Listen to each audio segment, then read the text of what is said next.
Te escucho. Dale. Todo tuyo. Bueno, tentación de sentarme también, ¿eh? No, espera. Bueno, vamos a comenzar brevemente con algunas generalidades. Ahí paso con el mouse. Hace clic acá, después ya vas a poder pasar con el puntero. Bueno, la próstata es un órgano glandular que tiene un estroma, un tejido funcional que es epitelial, pero también tiene un estroma fibroglandular, digamos. Como todos sabemos, de conocimiento popular, aumenta el tamaño con la edad. Eso es debido al aumento de los estrógenos y la caída de la testosterona y su mayor utilidad de la dihidrotestosterona, que es un metabolito final que actúa en la próstata. Esto hace que la próstata pase normalmente de 20 gramos, pudiendo llegar hasta 90 gramos en la adultez, si el paciente tiene la próstata agrandada, y tiene relación básicamente con la vejiga a nivel superior y con el músculo transverso profundo del perineo donde se apoya. ¿Sí?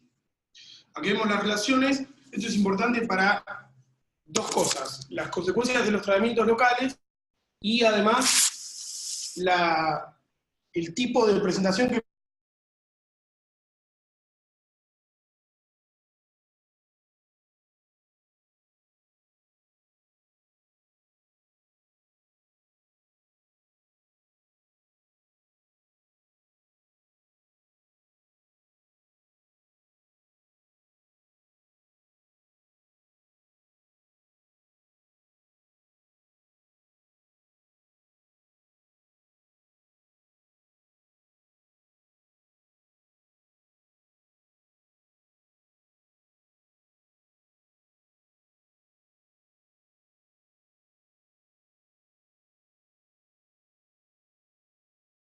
es para favorecer la fecundación y la viabilidad en el tracto femenino, y además, como les dije, participa en la micción como soporte esfinteriano y también hace de esfínter y evita que haya pérdida de orina durante el acto sexual.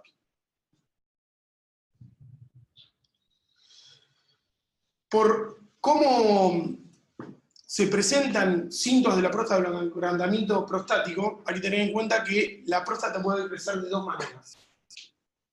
Puede crecer centralmente, o sea, cerca de la uretra prostática, o periféricamente o de manera multifocal.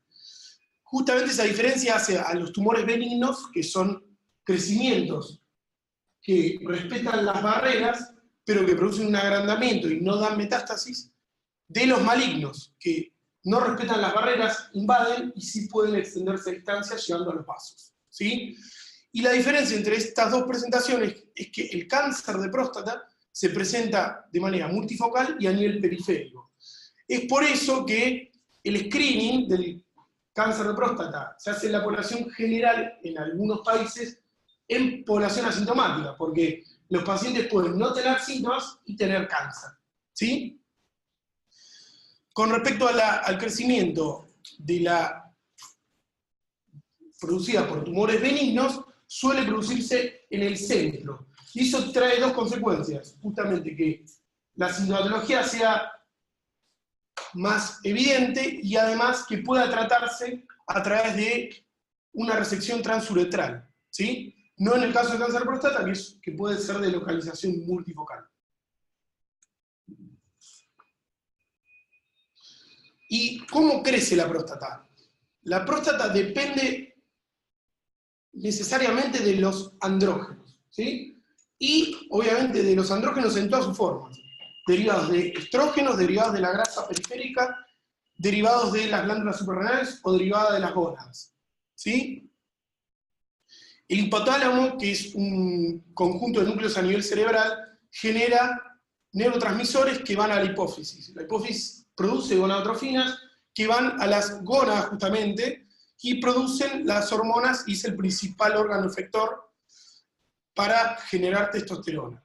¿Sí? Además, se puede estimular a través de la prolactina, que es también una hormona hipofisaria, de la dihidroepiandrosterona, que viene de las glándulas suprarrenales, y de la conversión periférica de estrógenos a andrógenos. ¿Sí? Esta regulación tiene directa relación con el crecimiento y con los tratamientos. ¿Por qué? Básicamente porque el cáncer de próstata tiene como principal conductor o driver oncogénico el receptor de andrógenos, ¿sí? Que podemos verlo acá. Esta sería la célula tumoral, ¿sí? Y como el cáncer de próstata depende de los andrógenos para crecer, la regulación de la próstata a nivel endocrino puede afectarse a diferentes niveles. A nivel del hipotálamo, sus neurotransmisores, o sea, sus agonistas, pueden bloquearse a través de la competición en los receptores de la hipófisis, ¿sí? Es decir, los agonistas que genera el hipotálamo pueden generar un efecto estimulante a nivel de la hipófisis, produciendo hormonas gonadotrofinas y posteriormente estimulando a las gónadas. ¿Y qué sucede con bloquear ese punto? Bueno, existen tratamientos que bloquean los receptores de la hipófisis, como por lo que se llama antagonismo competitivo. El típico ejemplo es el de Garelix, ¿sí? Que actúa sobre los receptores de la hipófisis compitiendo con los agonistas que vienen del hipotálamo. De esta manera bloquea todo el eje, ¿sí? Otro punto es evitar la producción de andrógenos a través de la orquiectomía, es decir, resección de los testículos, que permite una rápida caída de la testosterona a niveles más bajos que la deprivación farmacológica, con mayor eficacia por el hecho de llegar a menos de 20 nanogramos de decilitro, pero con la desventaja de dos situaciones. Uno que es mutilante, otro que no se puede hacer intermitente, y supuestamente, en base a algunos estudios, el hecho de tener menos testosterona produce más riesgo cardiovascular, ¿sí? La deprivación androgénica a través de los fármacos tiene la ventaja que se puede hacer de manera intermitente, no baja tanto la testosterona, no es inmediata, depende también del acceso de los pacientes a la salud, esto hay que tenerlo en cuenta en los países subdesarrollados, y permite niveles de testosterona menores a 50 nanogramos de decilitro, que son efectivos para castrar al paciente, pero que no llegan a los niveles de la castración quirúrgica. ¿Sí? ¿Y cuál sería otra opción? Que a nivel de la hipófisis haya análogos de las gonadotrofinas, es decir, de la LH y FSH, que imiten a estas hormonas, lleguen a la hipófisis y la hipófisis diga, inicialmente hay que producir muchos andrógenos, porque me están estimulando para que yo, digamos, active a la glándula que está debajo mío, que serían las gónadas. Pero, cuando esto se perpetúa en el tiempo, el eje interpreta que hay un exceso de andrógenos. Entonces, produce lo que se llama desensibilización del circuito y empieza a deprivar al sistema de andrógenos. ¿Sí? Esos son los típicos análogos, como el leuprolide o el goserelin. ¿Sí? Y los inhibidores de la vía androgénica de nuevas generaciones, lo que hacen es actuar principalmente de dos maneras. La bilaterona, que es una droga muy utilizada actualmente, tiene varios mecanismos de acción, pero su principal efecto descubierto fue el bloqueo de la conversión de metabolitos previos a los andrógenos, ¿sí? A través de la inhibición de dos enzimas, la 17-alfa-hidroxilasa y la 17-liasa. Con esto previene la continuación de la vía metabólica hacia los andrógenos. Pero además, estudios posteriores descubrieron que hay metabolitos subsiguientes a la bilaterona, cuando esta es metabolizada, que actúan no solo a nivel de la síntesis originaria de andrógenos, sino que además actúan a nivel del receptor y a nivel de la conversión de andrógenos de testosterona a su metabolito final común, que es la dihidrotestosterona. ¿Sí? De esta manera actúa en diferentes niveles. De todas maneras, este tratamiento debe siempre ser utilizado junto con lo que se llama análogos para que el sistema esté con bajos niveles de testosterona. ¿Sí? Con este mecanismo, la viraterona, a nivel de la vía metabólica de los andrógenos, también bloquea la síntesis de hidroepiandrosterona, que es proveniente de los glándulas suprarrenales. Con respecto a la hiperplasia prostática benigna, ¿cuál es la diferencia con el cáncer de próstata? Bueno, no tiene una definición específica clara, hay diferentes criterios respecto al volumen, el flujo urinario, el descenso del flujo urinario y el score sintomático que tenga el paciente.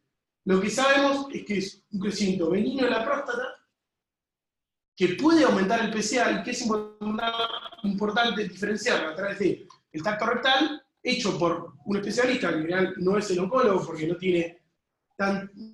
está tan avisado para hacerlo, ni tanta práctica, y además la relación entre el PSA libre y el PSA total.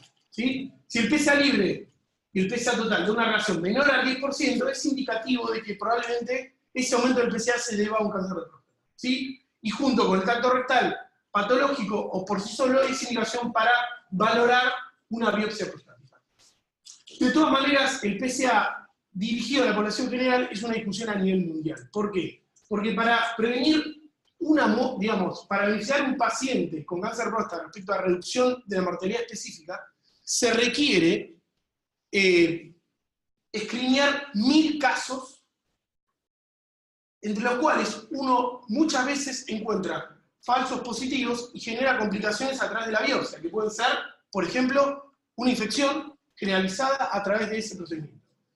En otros países, por ejemplo en Inglaterra, lo que se hace es, se realiza el PSA a la persona que lo pide o a pacientes que tienen realmente demostrados factores de riesgo asociados a cáncer de próstata, que robustamente hay 3. Uno es la edad, simplemente por tener más años, hay más cambios genéticos en las células glandulares de la próstata que se acumulan y en algún momento pegan en un gen que esté relacionado con el ciclo celular. ¿Sí? Esa es la causa más frecuente del cáncer de próstata. La otra causa es tener un antecedente relacionado, es decir, un pariente de primer grado que haya tenido un tumor similar, y la raza negra. En algunas poblaciones, solo en los sujetos de riesgo, se hace el PSA justamente por los costos y el riesgo que genera hacer PSA a la población general. Los detractores de esta conducta dicen, si le hacemos PSA a la población general, podemos estratificar a los pacientes desde el principio, ahí decidir si pueden observarse, tratarse con radioterapia, con cirugía, y además hay bastantes estudios que muestran que el hecho de sacar el PSA a la población general aumenta la presentación de cáncer de próstata de manera más agresiva, siendo metastásica de inicio. ¿Sí? La verdad es que hay datos para las dos partes y que hay muchos sesgos. ¿Por qué hay muchos sesgos? Porque en los pacientes, en los países donde la población general se somete al rastreo en PSA, pasa mucho el hecho de ir al médico por ser diabético, gordo, fumar, etc., y que uno pida en el análisis de sangre el PSA. Entonces ahí hay muchos sesgos, tanto para identificar factores de riesgo como para definir si el paciente se puede beneficiar o no de esa conducta. ¿Sí?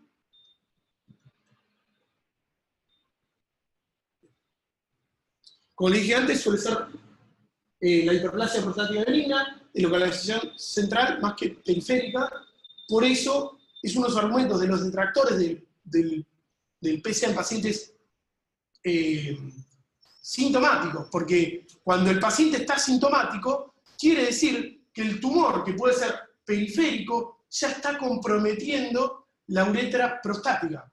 Por lo tanto, no hay nada que decir contra eso. Es cierto, o sea, no se puede hacer en la población, estrictamente sintomática, porque así se presentarían muchos pacientes en etapa localmente avanzada y muchos serían incurables. Con respecto a las guías norteamericanas y europeas, hay un consenso respecto que a los 70 años en pacientes asintomáticos, más que nada por la expectativa de vida que hay en cada país, no debería realizarse mayores de 70 años que sean asintomáticos, ¿sí? El rastreo en Argentina es en la población general a partir de los 55 años. Con respecto al diagnóstico y estadificación, es bastante importante el hecho de considerar los factores de riesgo. Los tumores de próstata se dividen en diferentes clases de riesgo, se pueden clasificar. Hay 5 categorías en algunas clasificaciones, hay 3 en otras, pero podemos definirlos como bajo, intermedio y alto riesgo. En intermedio y alto riesgo uno siempre tiene que ir a los estudios de mayor sensibilidad para detectar enfermedad a distancia, sean la resonancia abdomen y pelvis, la tomografía de tórax y el centellograma para detectar lesiones, tanto ganglionares, pulmonares, como en estructuras óseas, ¿sí? En los tumores de bajo riesgo, uno puede comenzar con un estudio solo del abdomen y la pelvis, una placa de tórax digital y un laboratorio para ver si las enzimas de recambio óseo están elevadas. Y obviamente, si el paciente se presenta con dolor óseo, aunque uno sospeche que tiene artrosis, debe realizar un estudio para verificarse la extensión ósea. Perdón. Estas son las clasificaciones de riesgo que incluyen, básicamente, la cantidad de cilindros afectados, que en una biopsia bien hecha tiene que ser 13, el PSA de inicio, la extensión de compromiso de la glándula, que sería el T, la invasión de órganos vecinos, y el Gleason, que sería un score de diferenciación de la glándula del cáncer de próstata. Cuanto más alto es el Gleason, más indiferenciado es el tumor, más riesgo tiene de dar enfermedad a distancia y más agresivo es. Menos puede responder tal vez a la depresión androgénica, que es el gol estándar de esta terapia. Con respecto a los tratamientos localizados, hay 3 situaciones que están claramente definidas, y uno puede poner ejemplos, pero también es algo de discusión a nivel mundial por cómo avanzan los tratamientos, tanto para la cirugía como para la radioterapia. La cirugía robótica y las técnicas avanzadas de radioterapia, como la SBRT, realmente cambian los estándares respecto al tratamiento localizado. Obviamente yo no soy experto en esto porque no trato, digamos, sí veo pacientes localizados, pero junto en equipo con el urólogo y con el radioterapeuta, pero a grandes rasgos podemos decir que los pacientes de bajo y muy bajo riesgo tienen opción de observarse si su expectativa de vida es de menor a 10 años.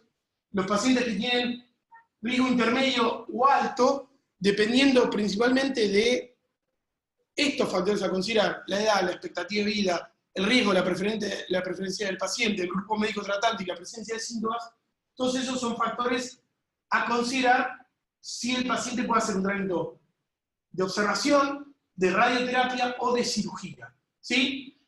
Claramente, cuanto más joven es el paciente, poniendo un corte grosero de 65 años o menos, más candidato es a la cirugía que a la radioterapia, pero esto va cambiando con el avance de las técnicas de radioterapia a nivel mundial. Sí, hay países de Europa donde realmente se opera muy poco, porque está estandarizado la SBRT como buen estándar en tumores localizados. Pero bueno, esto es cambiante y hay que tener en cuenta, principalmente en el caso de que el paciente se opere. Puede haber pacientes de alto riesgo que se operen, más allá que tengan un riesgo de recaída. ¿Por qué? Primero porque le da la posibilidad al paciente que al tener una recaída pueda rescatarse con radioterapia, ¿sí? Lo que no pasa con la radioterapia. Si uno se hace radioterapia, la posibilidad de rescate después es mucho más difícil operar al paciente, y sí puede hacer braquiterapia de alta tasa. Pero, bueno, son opciones, ¿no? Con respecto a la cirugía en sí, si bien puede ser realizada en pacientes de riesgo intermedio o alto, lo más importante, yo creo, es, además de la edad, las probabilidades del paciente, es la casuística del volumen de pacientes operados que tiene el grupo terapéutico, como en todas las patologías, ¿no? Pero si un equipo médico está acostumbrado a operar 2 próstatas por año, no es lo mismo que el que opera 20 próstatas por año. Eso es determinante a la hora de elegir un tratamiento, ¿sí? Y obviamente, mientras el grupo médico tratante publique sus resultados y muestre, por ejemplo, que en pacientes de alto riesgo tienen buenos resultados con cirugía robótica, cirugía laparoscópica o cirugía abierta, eso también es una garantía de calidad para elegir un tratamiento. Y acá pongo algunos ejemplos de las terapias localizadas en pacientes de alto riesgo, sintomáticos, centros con poca experiencia en prostatectomía radical, mayores a 65 años, en los que el tratamiento debe realizarse en forma concurrente con la deprivación androgénica, ¿sí? Con alguno de los bloqueos de los ejes que dije antes. La cirugía, como ejemplo, sería para un paciente de menor a 65 años, con una expectativa de vida mayor a 10 años. Paciente sintomático, esto es la duda, porque muchos urólogos me han querido pegar cuando yo digo paciente sintomático, por el hecho de que cuando el paciente está asintomático, en general está localmente avanzado y es difícil que la cirugía sea simple. De bajo riesgo, digamos, nunca uno va a sacar de la opción la cirugía porque es un tratamiento que tiene demostrada evidencia de curación, pero ahí es muy importante, es en un muy bajo riesgo, la expectativa de vida que tiene el paciente. Digamos. Si el paciente tiene 50 años y no tiene comorbilidades, es un paciente que hace deporte, no tiene diabetes, no es hipertenso, no tiene insuficiencia cardíaca, difícilmente uno lo va a elegir para observación si está la posibilidad de operarlo, ¿no? Y siempre tener en cuenta el hecho de tener un gran volumen de pacientes. Y, por último, la observación, que tiene evidencia científica también en un ensayo clínico, comparar la observación, la radioterapia con la prostatectomía, también tiene evidencia a favor el hecho de hacer observación en pacientes asintomáticos, de muy bajo riesgo, con expectativa de vida menor a 10 años, y un paciente adherente que se compromete a valorar las ventajas y desventajas de la conducta que toma. Es decir, si yo voy a elegir la observación, me tengo que bancar hacer PSA cada 3 meses, eventuales tactos rectales, biopsias, estudios por imágenes, etc. O sea, me tengo que adaptar a hacer un seguimiento que también afecta la calidad de vida. O sea, la observación no necesariamente es calidad de vida si el paciente no se toma en serio o no se pone paranoico con cada control, porque eso también afecta la calidad de vida de los pacientes. Y con respecto a lo que me ocupa a mí, voy a hablar de dos grandes situaciones del cáncer de próstata, que es la etapa hormonosensible o virgen de tratamiento hormonal, que consiste simplemente en el paciente que nunca estuvo expuesto a sacarle la testosterona. Esos son hormonosensibles o vírgenes de tratamiento. Ese es un grupo de pacientes. Y el otro grupo de pacientes son los hormonos refractarios o resistentes a la castración, comúnmente llamados resistentes a la castración. ¿Quiénes son esos pacientes? Son aquellos que tienen un evento de progresión de la enfermedad bioquímica, anatómica o sintomática bajo la castración quirúrgica o farmacológica, objetivada por los niveles de testosterona menores a 50 nanogramos decilitro. Es decir, si un paciente está castrado quirúrgicamente o viene con un fármaco que le baja la testosterona, uno le hace un análisis de sangre y ve que tiene menos de 50 nanogramos decilitro y comprueba que tiene eventos de progresión bioquímica, anatómica, sintomática, ese paciente es resistente a la castración. Y más allá de la definición, es un paradigma diferente de la enfermedad del cáncer de próstata. ¿Por qué? Porque si bien la vía androgénica sigue siendo el driver, el conductor principal de la enfermedad, la diferencia son los recursos que utiliza el tumor para crecer independientemente de los niveles bajos de andrógeno. ¿Y cómo empezó el tratamiento con la deprivación androgénica? Aproximadamente en 1940 fue el primer trabajo donde se demostró que la castración quirúrgica, la administración de estrógenos o la inyección de andrógenos generando este circuito de sensibilización generaba disminución de parámetros de actividad de enfermedad como son, por ejemplo, los niveles altos de fosfatasa alcalina en pacientes con metástasis óseas. Y en esta etapa de los tumores metastásicos hormonosensibles hay trabajos que cambiaron el estándar desde 1940 a ahora. Lo cambiaron. ¿Por qué? Porque si bien hubo diferentes avances respecto a la utilización de andrógenos, estrógenos, etc.,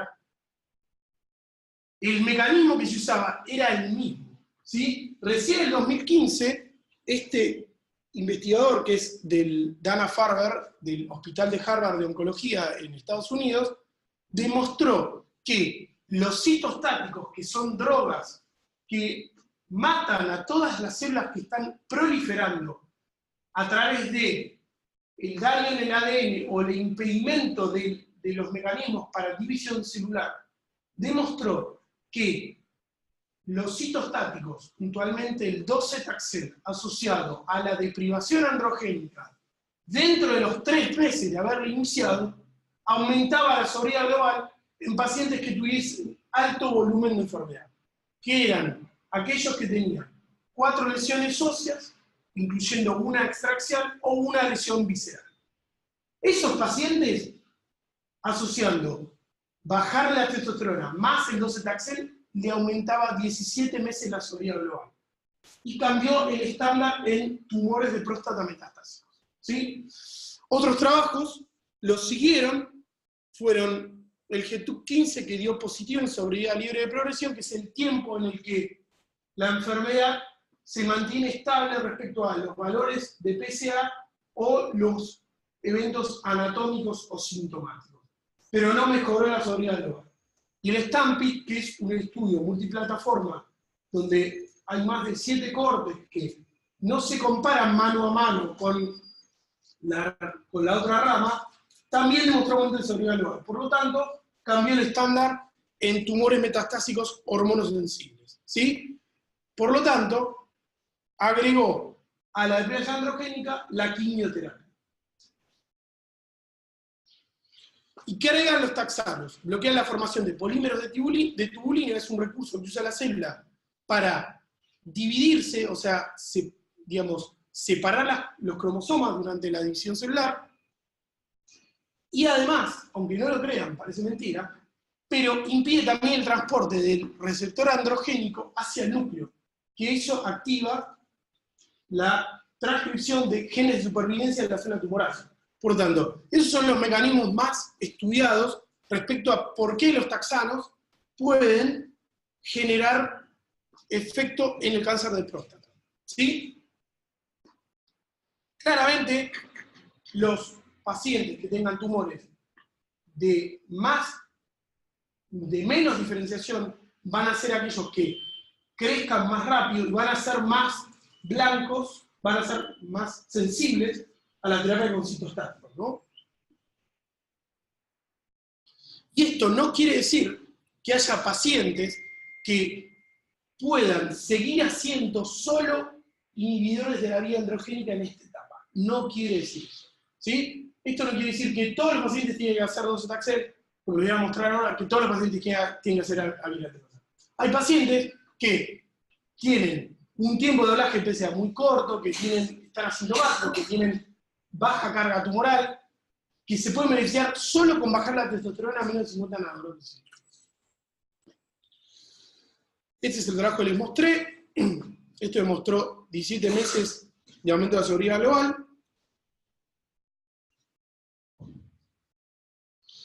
Y este es otro trabajo, que como les mostraba antes, utilizaba una hormona, un fármaco que bloquea la vía androgénica de mayor generación que los que se utilizaban antes. ¿Por qué? Porque actúan a diferentes niveles. Bueno, este trabajo se presentó en el 2017 y también cambió el estándar. Y generó realmente una gran duda. ¿Es mejor esto o la quimioterapia en pacientes vírgenes de tratamiento asociados a la deprivación androgénica? Es una pregunta que no se puede contestar porque no hay evidencia prospectiva, es decir, no hay trabajos que demuestren que uno sobre otro, mano a mano, con pacientes balanceados y estratificados, demuestre que uno es mejor que el otro.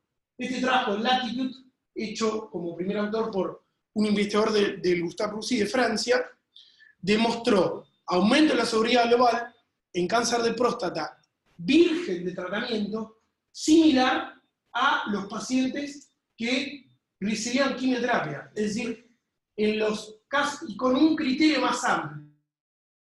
¿Por qué? Porque ingresaban aquellos que tenían 2 de 3 factores de riesgo, Gleason 8, lesiones viscerales o más de 3 metástasis óseas. Ahí están las curvas de sobrevida que demuestran el beneficio. Esto también cambió el estándar en hormonosensible. Este es el otro trabajo que demostró también el aumento de la supervivencia global de la viraterona contra, digamos, con la deprivación androgénica contra la deprivación androgénica sola, en un estudio que es multiplataforma, que es mucho más barato que el resto, porque lo que hace es iniciar diferentes cohortes y al ganador de la cohorte anterior comienza otra cohorte comparando las otras. No es como un estudio rama a rama, no tiene la misma cantidad de pacientes, pero es un estudio mucho más barato que permite estudiar muchas cosas en un mismo ensayo clínico.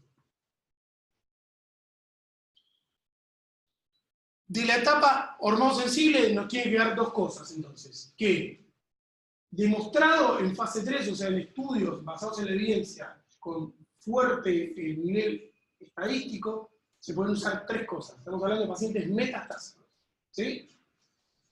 La deprivación androgénica sola, la deprivación androgénica asociada a viraterona, la deprivación androgénica asociada a cáncer.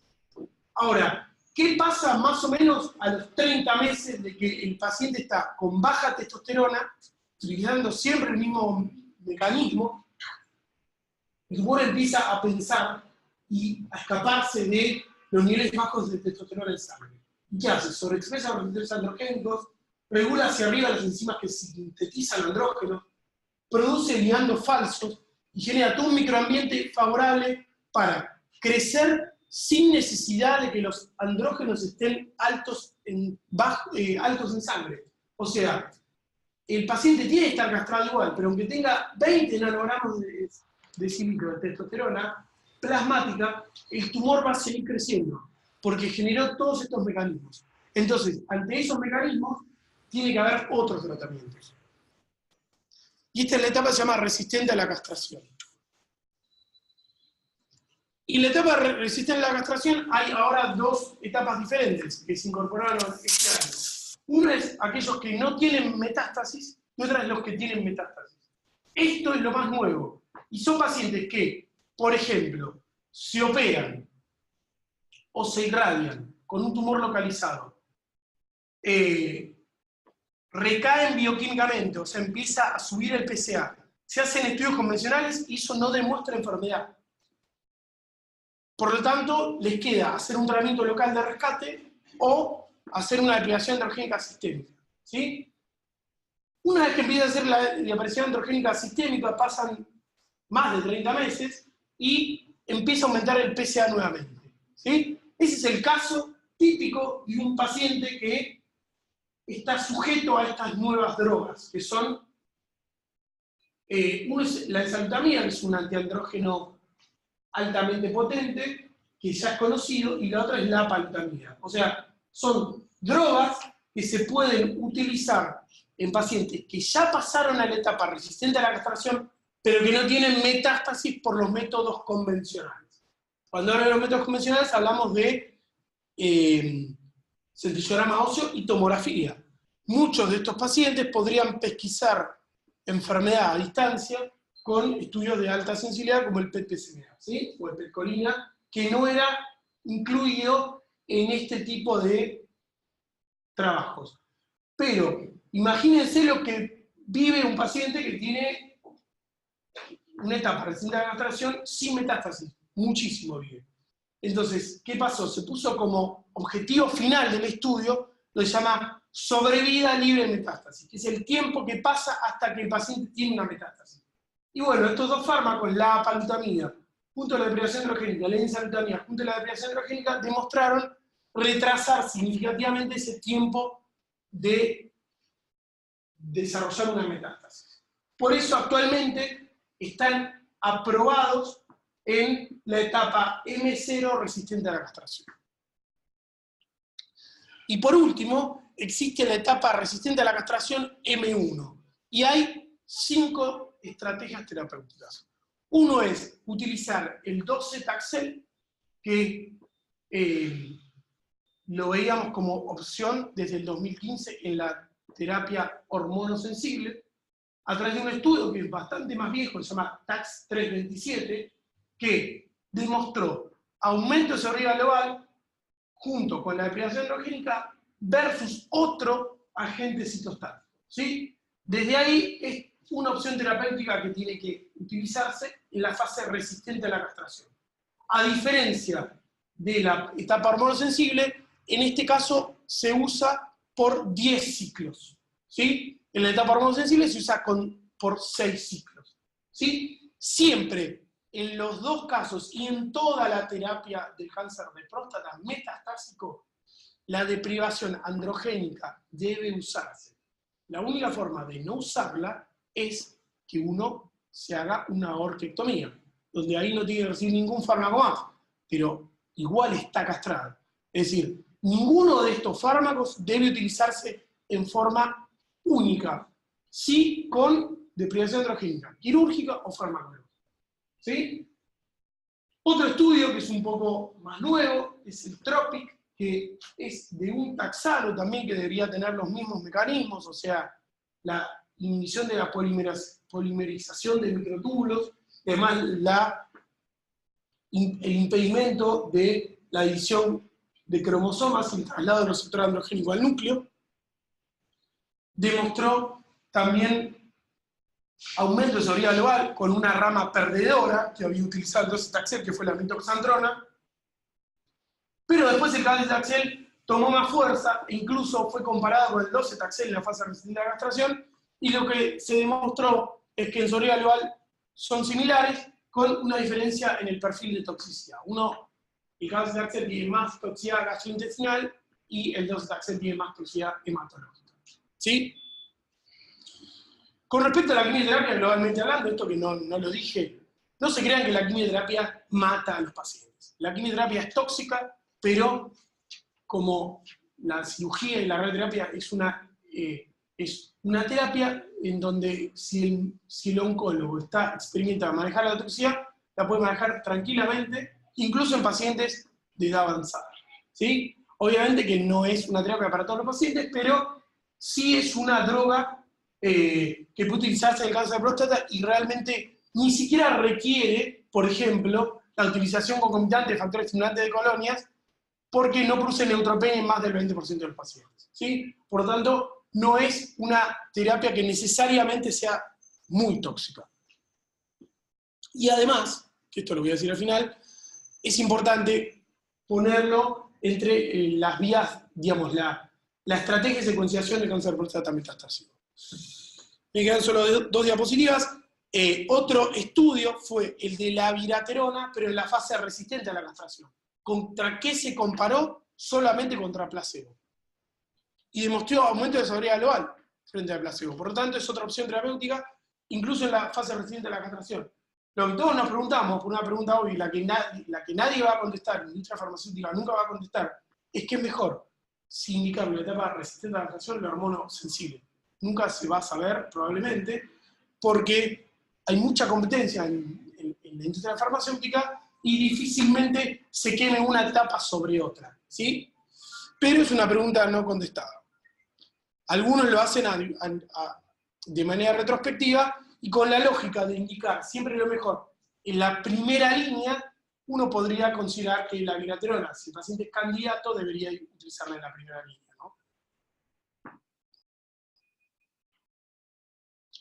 Estos son los 2 estudios de la enzalutamida, que como les dije antes también se puede utilizar en la etapa hormonosensible, que actúa sobre el receptor androgénico con alta potencia y demostró también en 2 estudios, antes y después de la quimioterapia, aumento de sobrevida global sobre placebo. Este es otro fase 3, el Alzinca, que utilizó al Radium 223 como terapia para pacientes con metástasis óseas exclusivas, sin lesiones viscerales o con lesiones gangliares de menos de 3 centímetros. ¿Sí? Es un radiofármaco, sabrán mejor que yo, que es una emisión de partículas alfa, que tiene la ventaja de, digamos, dañar al ADN, pero de corto alcance, y que a pesar de ser una terapia dirigida a los huesos, tiene un rol bastante interesante en el cáncer de próstata metastásico, por el hecho de que este es uno de los tumores donde está demostrado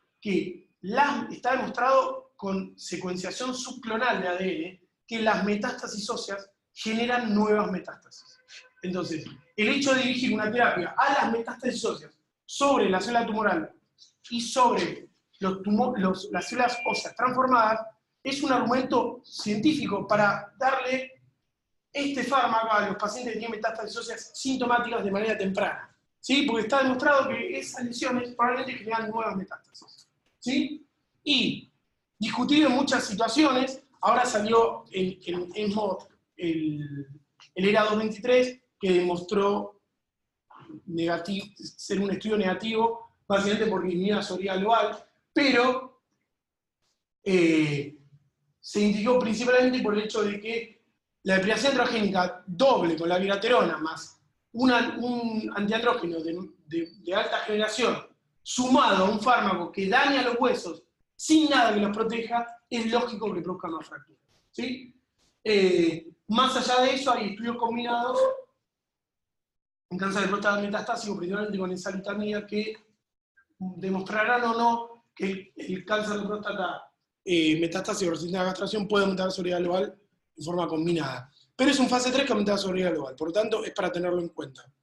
Y por último, antiúltimo diapositiva, este es el estudio de IMPACT que utiliza inmunoterapia, aunque no lo crean, consiste en utilizar células mononucleares que se extraen, se hace aféresis de las células, se exponen ex vivo a antígenos prostáticos y se reinfunden cada 2 semanas hasta 3 aplicaciones. Esto lo que haría, básicamente, dado que la exposición de esas proteínas está unida además a factores estimulantes de colonias, haría que las células mononucleares, que en general son células dendríticas, estén hiperactivadas antes de reinfundirse al paciente. Y todo fase 3 que aumenta sobrevida global sobre otro tratamiento que no sea el mejor tratamiento en el momento de reclutamiento pasa a ser también un estándar. Y lo impresionante es que a pesar de esta divergencia de estas 5 terapias que hay en tumores de próstata resistentes a la castración, todos, o sea, las 5, demuestran aumento de sobrevida global de más o menos 3.4 meses con respecto a la rama comparativa. Por último, esto es una de las cosas que se viene, que lo van a desarrollar, me imagino, durante el día de hoy, que es utilizar ligandos que pueden ser estos citostáticos u otros, como el lutecio, el actinio, dirigidos a zonas hipercaptantes producidas por un antígeno de la membrana del cáncer de próstata. ¿Sí? Y bueno, ya hay trabajos que muestran evidencia a favor de utilizar ligandos asociados a radiofármacos o a citostáticos para poder identificar los sitios metastásicos de inicio, es decir, hacer un estudio donde el sitio metastásico es hipercaptante y valorar no solo eso por imágenes, sino además a través de células tumorales circulantes también marcadas. ¿Sí? Eso es fantástico, porque imagínense que yo no solo, uno de los grandes problemas de los tumores metastásicos es cómo medir la respuesta, es decir, cuáles son factores predictivos de respuesta. Eso realmente genera muchos problemas en los trabajos científicos. Y imagínense que una imagen hipercaptante con elevado nivel de células tumorales circulantes asociados, con un ligando que demuestra caída frente al inicio de una terapia, es fantástico para definir cuánto tiempo se hace la terapia, cuándo cambiar y analizar predictivamente cuál fármaco es mejor que otro. ¿Sí? Y por último, les quiero dejar el concepto de secuenciación, ¿sí?, de la terapia en cáncer de próstata, que básicamente sería considerar la posibilidad de hacer todas las terapias que aumentan la sobriedad global en un paciente, ¿sí? Para eso hay que tener en cuenta los mecanismos de resistencia cruzada. Un antiandrógeno de elevada potencia que se administra en forma secuencial a otro antiandrógeno, en general su efectividad disminuye. Por lo tanto, idealmente hay dos situaciones. Uno debería elegir siempre el mejor antiandrógeno que considera para ese paciente en primera opción, y si quiere usar dos antiandrógenos, debe utilizarlos intercalados con un agente en el medio, que puede ser cualquiera de estos que vimos, puede ser el radium 223 que está aprobado en Argentina, puede ser el cabazitaxel que está aprobado en Argentina, el docetaxel que está utilizado en Argentina. Si alguien usó el cipoliucel, yo no lo conozco, pero puede ser. Y ese concepto permite utilizar diferentes terapias con mitad sobriedad global y a la larga hacen vivir más el paciente. ¿Sí? Eso es todo.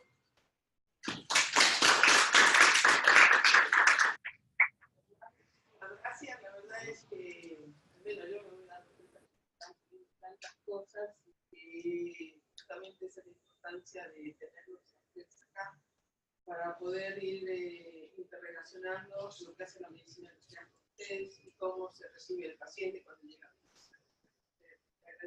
Bueno, muchas gracias. Gracias por todo. Que tenga buen día. Sí, claro, sí, claro.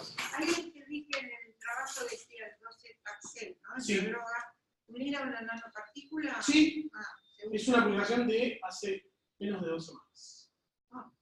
O sea que Es muy, y ese trabajo se hizo de esta manera, con, creo que las células tumorales circulantes, se llaman CTC, se detectaban, digamos, con el ligando, valoradas por citometría flujo. Entonces, se hace un recuento de las células inicial y después eso se valoraba con el inicio del tratamiento.